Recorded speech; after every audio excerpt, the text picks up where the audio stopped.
Amigos, este domingo 27 de octubre el pueblo uruguayo elegirá entre la continuidad del Partido Nacional con Álvaro Delgado o el regreso del Frente Amplio con Yamandú Orsi. Para conocer un poco más sobre estas elecciones ya se encuentra con nosotros Eduardo Botinelli, es sociólogo y director de Factum de Uruguay. ¿Cómo está? Muy buenos días. ¿Qué tal? Buenos días, un gusto estar con ustedes. Un gusto saludarlo, doctor. Para empezar, coméntenos sobre el perfil de estos dos candidatos que he mencionado. Bueno, Orsi es un candidato de izquierda que tiene en su haber sido intendente del segundo departamento del país. Gobernó durante 10 años y además estuvo otro tiempo como número 2 de esa intendencia en términos de la gestión. Viene apalancado por el sector liderado por José Mujica, eso también le da una trascendencia importante desde el punto de vista político, mientras que Delgado bueno, ya fue diputado, fue senador en legislaturas anteriores, fue el secretario de presidencia en este gobierno y es el candidato oficialista, digamos, desde el lado del presidente de la República, ¿no? Es decir, una persona cercana al actual presidente de la República, Lacalle Pou, del Partido Nacional, un partido, digamos, más liberal desde el punto de vista económico, más de centro hacia la derecha. Bien. Aquí lo que nos causa duda, doctor, es que el actual presidente, Lacalle, tiene gran popularidad. Sin embargo, su candidato no acoge esa popularidad. Sin embargo, tiene su apoyo y no es así. ¿Por qué sucede esto? Bueno, ahí creo que hay que separar un par de cuestiones. Una es la popularidad del presidente, que tiene que ver con un apoyo de su propio partido, pero también de los votantes de los socios de la coalición. Acá es importante señalar que el Partido Nacional con el actual presidente, en la elección pasada votó el 29%. ¿Mm? La suma de los partidos de la coalición alcanzó el 54, es decir, el Partido Nacional es un poco más de la mitad de la suma de los partidos que conforman la coalición. Por lo tanto, un primer factor es ese, y es que los partidos tienen una centralidad muy relevante en el Uruguay, no es solamente la cuestión personal y que el presidente o la figura presidencial pueda trasladar a su propio partido canalizar el voto por ese lado, ¿no? Ese es un punto importante. El otro punto es que no estamos en un proceso de polarización como otros países de América Latina o del mundo, ¿no? De Europa o Estados Unidos. En Uruguay tenemos todavía ciertos sectores de la sociedad que pueden manifestarse en forma positiva a alguien que jamás votaría. ¿Mm? Y eso es lo que sucede y ha sucedido. Pues, personas que jamás votarían al Frente Amplio tenían y siguen teniendo imagen positiva de Vázquez, de Mujica o en este caso de Yamandú Orsi como candidato presidencial.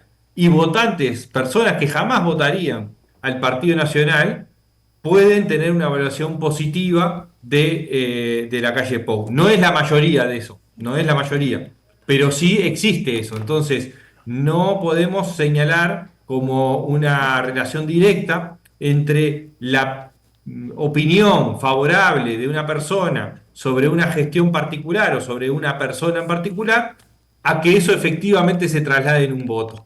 Porque, le decía, está por un lado que no existe el proceso de polarización que no permite hablar bien de alguien que nunca votaría, sino que al revés, se puede hablar bien de alguien que jamás votaría, y al mismo tiempo está el peso de los partidos políticos que sigue siendo relevante, tanto como piso como techo.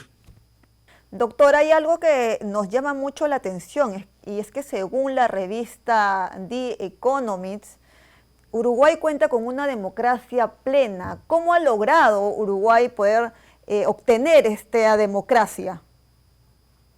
Bueno, Uruguay tiene una base muy sólida en los partidos políticos, ¿no? Eso le da una centralidad democrática importante.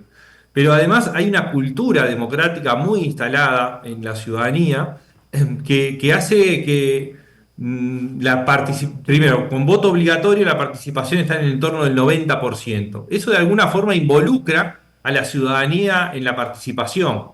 Hay un respeto de las instituciones y una confianza en las instituciones por parte de la población que es muy importante. Si bien algunos están en niveles bajos, en términos comparados con la región, está mejor que toda América Latina. Quizás sí haya que atender, en el caso uruguayo, algunas señales porque hay cierto debilitamiento de la democracia que se está dando en muchos países, pero que Uruguay no es ajeno, aún manteniendo esos altos niveles de indicadores como democracia plena, una de las pocas democracias plenas del mundo, que tiene que ver con la libertad del elector, con que no hay proscripciones, con que hay libertad para los partidos, hay pocas restricciones para la participación, hay barreras bajas para la incorporación de partidos políticos, ha tenido estabilidad importante. Y creo que un tema que es relevante es cómo esto que hablaba de la cultura democrática, cómo en el medio de la dictadura militar, en el año 1980, la dictadura quiso modificar la constitución llamando a un plebiscito constitucional que perdió y que la dictadura aceptó que había perdido, ¿no? Y eso hace un poco gráficamente, digamos, la importancia que incluso en un régimen cívico-militar se otorgaba a la decisión de la gente de reformar o no la Constitución que era beneficioso, digamos, para los intereses del régimen que gobernaba, ¿no? Y eso hace un poco a esta idea de tener partidos fuertes, tener instituciones con confianza, o sea, que la ciudadanía tiene confianza en las instituciones que funcionan, no sin problemas, pero funcionan, con una desigualdad social que es menor a la de otros países de América Latina, y además una participación activa de los partidos, de organizaciones sociales y de la ciudadanía, que lleva también a que hay ejercicios de democracia directa, ¿no? Hay referéndum, hay plebiscitos, y eso dinamiza un poco la democracia o la fortalece en forma permanente. Y el otro punto es que no ha habido lugar hasta ahora, no quiere decir que no vaya a pasar, pero hasta ahora hay elementos totalmente disruptivos con el sistema político. Y eso creo que también es un punto que fortalece la democracia uruguaya. Claro. Asimismo, doctor, ¿cómo ha llegado a tener partidos tan sólidos? Tienen entre 50 y 100 años de antigüedad. Eso en nuestro país no lo vemos, por ejemplo. Bueno, sí, bueno, el caso peruano es particularmente, digamos, difícil de comparar con el uruguayo, o quizás en lugares opuestos. A ver, en realidad, el Partido Nacional y el Partido Colorado tienen casi 200 años, tienen más de 180 años. Y el Frente Amplio, que es, digamos, de los más nuevos, cumplió 53 años. Se han mantenido en el tiempo, sin dudas, y ha habido, sí, en el último tiempo una emergencia de partidos nuevos, ¿no? Es decir, bueno, el Partido Independiente ya tiene 20 años, pero hay algún partido que tiene 5 o 6 años, otros que se formaron hace un par de años. Pero la estructura básica, si nosotros miramos el electorado entre el Frente Amplio, el Partido Nacional y el Partido Colorado, tienen más del 80% de los votos. Y son tres partidos que tienen sólidas estructuras, sólidas dirigencias y que han permanecido en el tiempo justamente porque son estructuras que no han caído en descrédito, que han permanecido en el tiempo, que han tenido roles a lo largo de la historia distintos y que ninguno terminó con un descrédito a la colectividad, ¿no? Es decir, sino que termina siendo reforzado en las urnas en mayor o menor medida, pero digamos que tenemos casi 8 de cada 10 personas del Uruguay que eligen uno de los tres partidos con más de 50 años. ¿Y las primarias serán importantes para estos partidos fuertes, doctor? No, yo creo que al revés.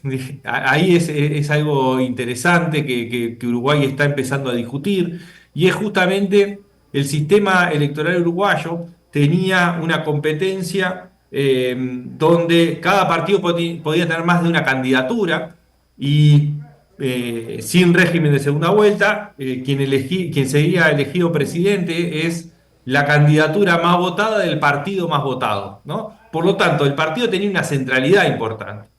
La reforma constitucional que se empezó a implementar en el año 99 cambió esa dinámica y colocó una elección primaria donde se elige una candidatura única y que después termina en una segunda vuelta entre las dos candidaturas más votadas.